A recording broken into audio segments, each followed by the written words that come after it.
Sa ating DIY Thursday ay perfect naman sa birthday, Christmas at iba pang okasyon ang ituturo sa atin na ating bisita ngayong umaga. Kasama po natin ngayong umaga si Raul Kirubin, isang balloon artist, para ituro po sa atin kung paano nga ba gumawa ng balloon decorations. Good morning! Gandang umaga po, lalo na sa mga viewers po ng Rain and Shine. Good morning, Sir Raul. Paano ka ba nagsimula sa paggawa ng balloon decorations? Actually, I was employed dati sa Quezon City Hall.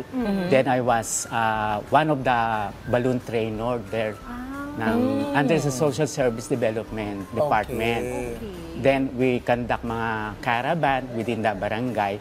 Then suddenly may mga kumokontak na sa akin to conduct balloon demo, mga corporate event. Livelihood training. Yes. Okay. So tinuturuan mo rin yung iba talagang gumawa para pagkakitaan rin nila ito. That's good anong events pa usually bumibida itong mga balloon decorations?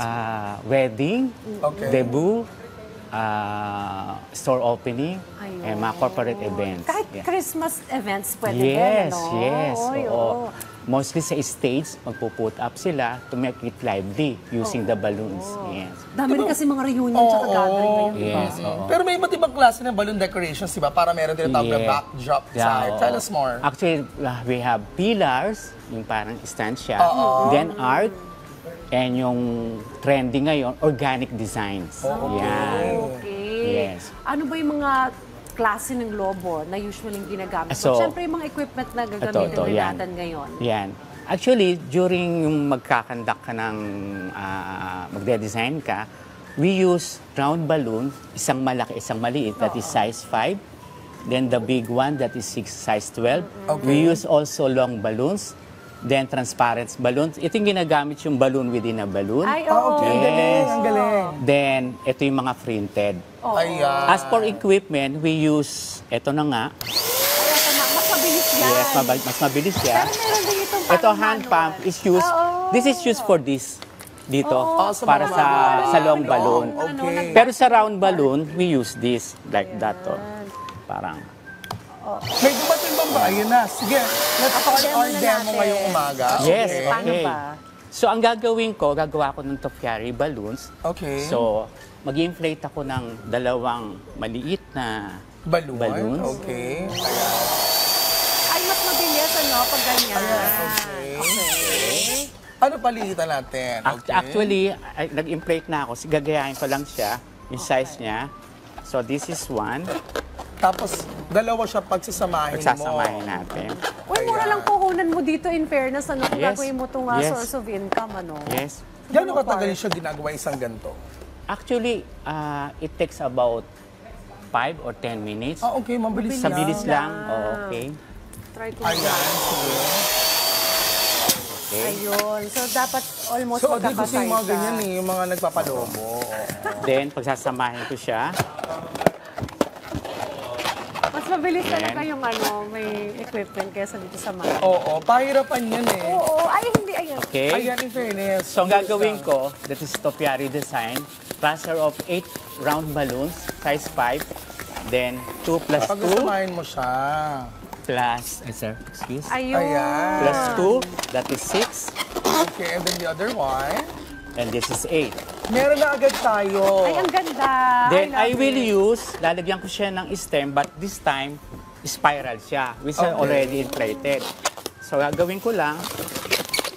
So, meron siyang sobra. So, magre-release ng hangin, doon pupunta. Okay? Okay, like that. Ayun, paikot-ikotin So, another mo. one. Another one. Wow. Yes. Pwede ka nang rumakit, Ki. Yes, that's one. Ay, ang galing! Then, yung sobra, lagay natin dito.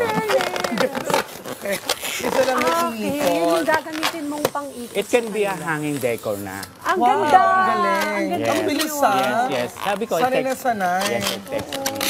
Yeah. Oo.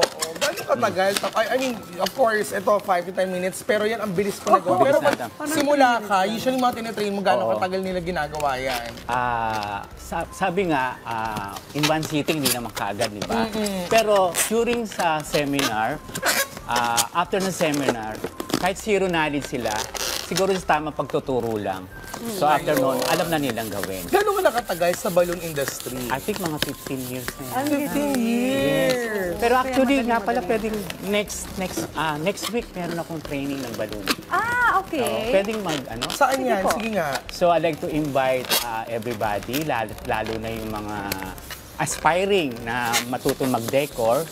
So, next week, that is November 30, that is Thursday. So, meron po akong balloon decorating seminar to be held at Golden Treasure Skills Training and Development Program. Okay. This is located sa Anonas under the management of Miss Emily Diaz. Ayan. So, kita-kita po tayo yung mga gusto pong matuto regarding balloon decoration. Parang ako gusto ko ng karirin ito.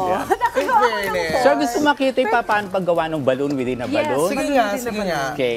Okay, given na meron ako nito, kaya ba to? Ay, hindi ba? Yan. Ito, sir. You like to sabay mo ako? Oh, sige, sige. Okay, sir. Pagalingan Alam mo, tayo. bonding moment namin ito dati ng mama ko. Talaga? Sa mga balon Okay, decoration. sir. Ako bonding ko to with Okay, my sir. friends. So, gawin natin una, lalagay muna natin sa stick to.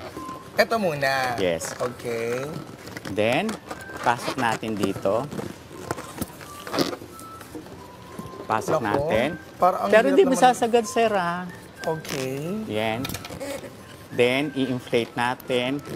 Ito. Ang hirap Ilalagay nang mo na siya sa ipasok. loob. Hindi ako marunong. Okay. Inflate Okay. natin. Palolobohin mo muna yung nasa loob ng isa. Sir. Ako gagawa. Medyo mas crucial sa in fairness. Oh, medyo crucial, Ayan. Medyo crucial siya. Ayan. Uy, maganda. Pag may mga parties kayo ngayong Pasko, kayo na lang ang mag-decor, di ba? Mas nakatipid pa kayo. Saan ka magsisimula? Sa nasa loob o yung nasa labas? Nasa loob po siya. Nasa loob. Yan. Sige, pagalingan pa. You can use also ito, hand pump. Oh, like that. Okay. Yan. Then, kukunin natin nasa loob. Parang walang nangyayari sa akin. Sir, you can use hand pump na lang. Okay, sige. Ayan. Ito ba Yan. pwede rin to dito? Ay, hindi po. Use talaga lang. Ay, ang galing niya. Kaya lang, syempre, Tapos, kontrolado kukunin mo siya, Oo. yung yellow. Kailangan ko muna bubuhol mo. mainitin yung nasa loob? Hindi Yan, muna. bubuhol mo na siya, sir. Buhol ko muna. Pero hindi kasama yung Buhol white pa lang part. Yes. term. Ayan. Okay, so now I have Okay, this. so tapusin lang natin itong balloon na ginabalik. Ay, ang galing! Oh, Sir, andun na. ayun, oh. Diba? Tapos Ayan. lalagyan mo na lang siya ng Yes, stick. cup and stick. Ang hirap na Matutuwa na yung mga bata. Diyan pwede mo ring ibenta sa mga night markets. Yes, ma'am. Patok na patok yan. Uy, thank you so much, Rose, for Yes, teaching opo. us kung paano gumawa Opo. itong mga Yung ano niya, balloon saka pa pwede malaman sa decorations. Facebook page Actually, mo. meron akong Facebook Go ahead. page, Raul Cherubin. So, pwede sila mag-PM sa akin regarding balloon tutorial, Ayan. training, and Raul. decoration. Ayan. Then, also invite sila next week, For the November tutorial. 30 at the Golden Treasure. All right, well, thank you.